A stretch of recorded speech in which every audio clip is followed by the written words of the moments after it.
Hey guys, it's been a while. So let's talk transits. Let's talk about what's happening right now, the current energies at play.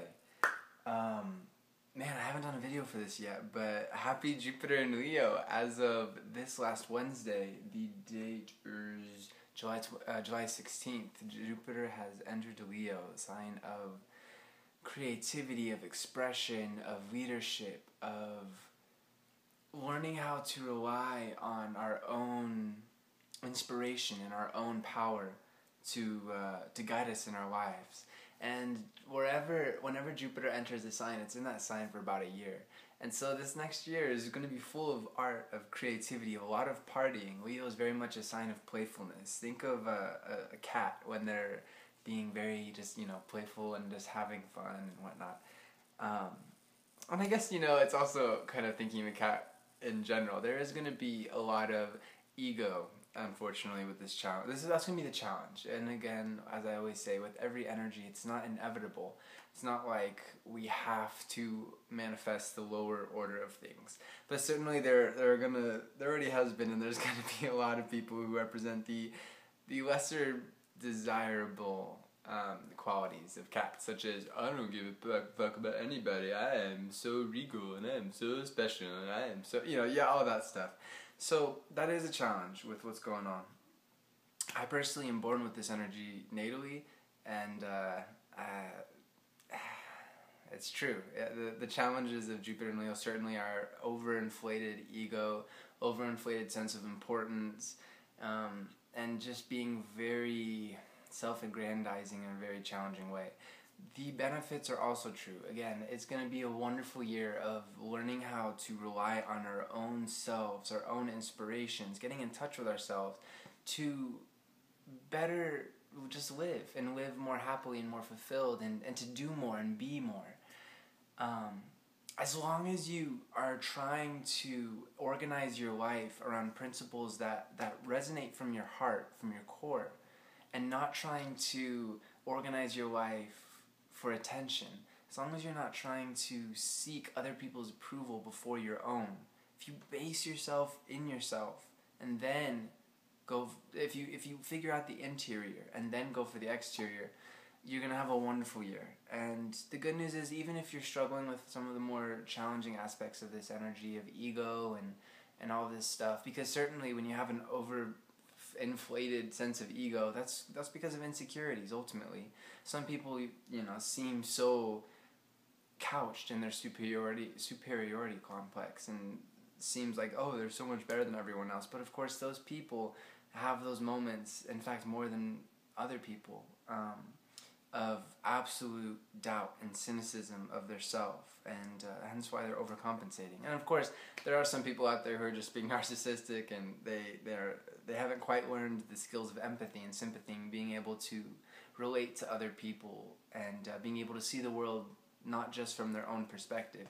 But no matter what, that doesn't matter. That's other people. When it comes to this energy, we need to focus on ourselves. When it comes to any energy, really, we need to focus on making the most of it for ourselves. So when you meet those people who are being the meow type manifestation of this energy, just ignore them. Don't worry about it. Don't internalize their problems, their ego. Don't try and out-ego them, or try to be better than. No, don't even worry about all that. The most important thing is to simply shine in your own light. Leo is ruled by the sun, and we are all going to be shining in our own way during this time, and finding new ways to shine. That's the beautiful thing about this transit, is we will not only be strengthening what modes of expression we're already comfortable with, but we're going to be moving forward into new modes of expression, and indeed just burning brighter and brighter and brighter. Again, think of the sun. We're all growing in our solar power right now. And if we do it in the more challenging ego ways, we're going to burn things. We're going to burn ourselves, other people. We're going to burn out things. That's no fun. That's no good. So let's try and manifest the highest manifestation possible with this, which is basically finding that inner strength, that inner resilience. And it all is centered around the heart. Leo is said to be all about the heart. And there we go. Balance. It's still not quite. It doesn't matter. Getting whatever. yeah, find those new modes of creativity. Find those new leadership positions in your life that you feel you were born to embrace. This is going to be a wonderful year for all of us. I really do feel that in the grand scheme of things, in this next decade that I've talked a lot about Pluto and Capricorn and the great changes that we're going through, as well as the overall transit of Neptune in Pisces, and just basically the overall scheme of things, this year is a great year for getting in tune with ourselves. Getting in tune with ourselves and getting in tune with other people who are in tune with themselves. This is going to be a wonderful, absolutely fantastic year if we can mitigate the more challenging aspects of ego and benefit from the beautiful parts of ego. Ego is not an evil thing. There's so many misunderstandings about ego, about it being this horrible thing and it being stuff to transcend. Yeah, there are definitely parts of it that can be very frustrating, very indeed challenging, and there are parts to transcend, but ego is also why we're human, why we even exist in the first place, you know, as a representation of the whole, of the universe, of God, however you want to put it, of that overarching all. Ego is what makes us a singular aspect of that, one part of the entire whole, you know, that one puzzle piece. And that one puzzle piece that impacts all puzzle pieces and is impacted by other puzzle pieces. It's a beautiful thing when you impact, or rather when you accept ego, and instead of trying to kill it or, you know, vilify it or anything negative, when you just work with it and you understand that yes, we're all essentially, because of ego, because of fire energy, because of Leo in particular, just as much with Aries and Sag, but, you know, Leo is one of those fire signs. We all are eternal children on the inside, and that's a beautiful thing. It's a challenging thing sometimes when you see somebody you think that should have long ago been more mature, especially in later years, like say 80 years old or even 50 or whatever. It is kind of like, oh my god, that person's a goddamn child. That is frustrating, but the beautiful thing is we all have that nice, playful, fun, innocent child within us also, no matter what happens in our lives. And the more we embrace that, the better our lives become, certainly. In general, let alone for this next year, but especially for this next year. So let's see. Today is the first day of Venus in Cancer as well. Fun, fun, fun. So as of the making of this video, we are in Sun in Cancer. We only have about 4 days left with that transit before we go into Sun in Leo, which combined with the Jupiter in Leo and the new moon in Leo, quick disclaimer, new moon is when the sun and the moon are united in the same sign. And so this is very fascinating, very exciting. So today is Friday, the making of this video, late Friday. Next Saturday, let me check my calendar. Okay, yeah, next Saturday is the new moon in Leo. And, oh, how fun. It's going to be so interesting, let alone the fact that Sun functions best, most comfortably. I won't say best, but most comfortably in Leo.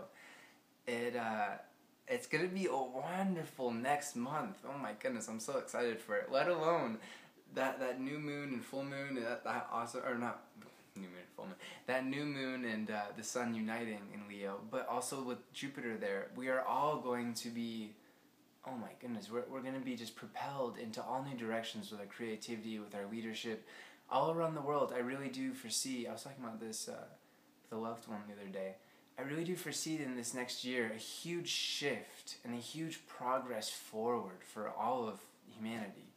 My goodness, we've been through such hell, such horrible, horrible depths that were necessary to go through. We cannot act like victims with life. We're all learning, and there's always beauty to be gained from the pain and the suffering. But it's true, from November 2013 to actually, I believe, until a day before the new moon, before next Friday, we've been in Mars in Libra, and it's only until next Friday that Mars finally moves on to Scorpio. Mars takes about 2 years to go through all the signs, and I'm not sure if it happens in every cycle, but certainly in many cycles of Mars going through the signs, it goes retrograde for quite a while. So it goes retrograde for about 3 months. And in this year of 2014, Mars went retrograde, I believe it was March 20th, no, it was March 1st, early March. Oh, handy dandy calendar. For those who aren't I haven't ever seen this. This is Llewellyn's. Let me see if I can. Llewellyn's astrological calendar. I love this thing. So awesome. It has all the transits and it's just fantastic. 1 second. So, yeah, Mars went retrograde March 1st, and it went direct May 20th, if I'm not mistaken. May 19th, okay.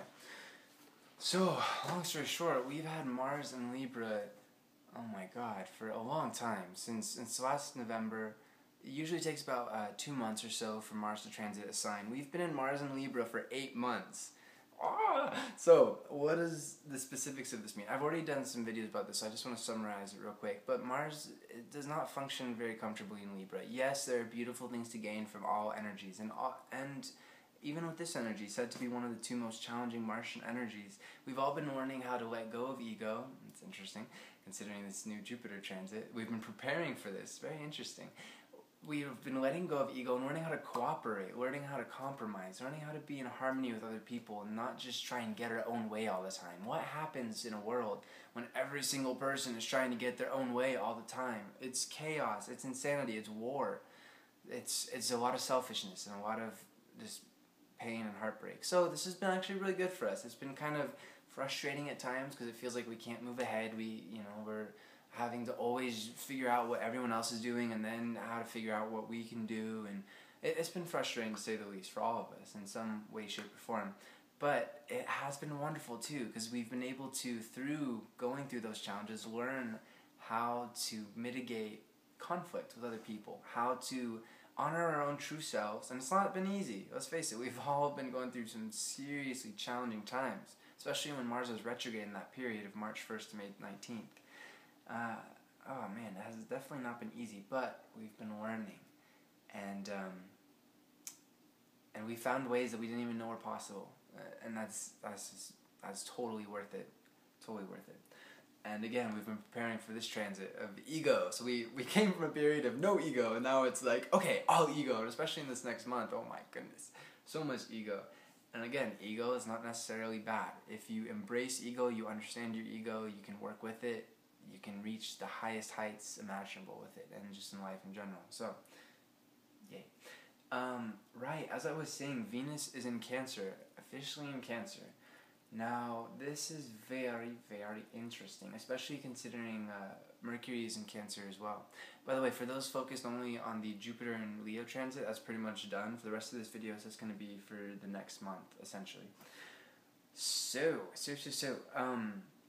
Right now, as of right now, we have a really sweet trine of Mercury in Cancer and Neptune in Pisces, and that supports a lot of inner reflection, of studying on your own, especially metaphysical topics, but really any topic that interests you, and especially anything that's involved with psychology, anything that's involved with the subjective realm, and especially family, more practical matters like family and household stuff to figure out and whatnot.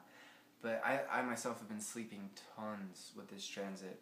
And also I've been doing a lot of private study. I haven't been doing a lot of videos because I've been collating a lot of information and trying to prepare for future videos. So for all of us, we're all going through a kind of metamorphosis, a hibernation. And of course the trine has already reached its peak. As of today, it's going to reach its peak. But what is going to occur in the future? Venus is trying that same Neptune, of course, right now, and it's going to get stronger. It's at 0 degrees now, and the trine is at 7 degrees, and so we're all going to, it's interesting, I haven't thought about that. I guess we're all going to be a lot more spiritual and metaphysical in our Neptune and Pisces, in our relationships with others, and especially our closest loved ones and family, Venus and Cancer. And especially art is going to be very inspired during this time, especially if you delve into your subjective realm. If you let your imagination take over, you let your psychic senses take over. This is a wonderful time for meditating, especially if you feel frustrated or worried. Mercury in Cancer, oh my goodness. And adding Venus in Cancer to the mix, oh my goodness. It's so much worry. Worry. Now, not necessarily inevitable, again. It's always about awareness and unconditional self-love, unconditional love for others, and just motivation to figure out what the hell is going on in our lives. So, and also to be brave enough to not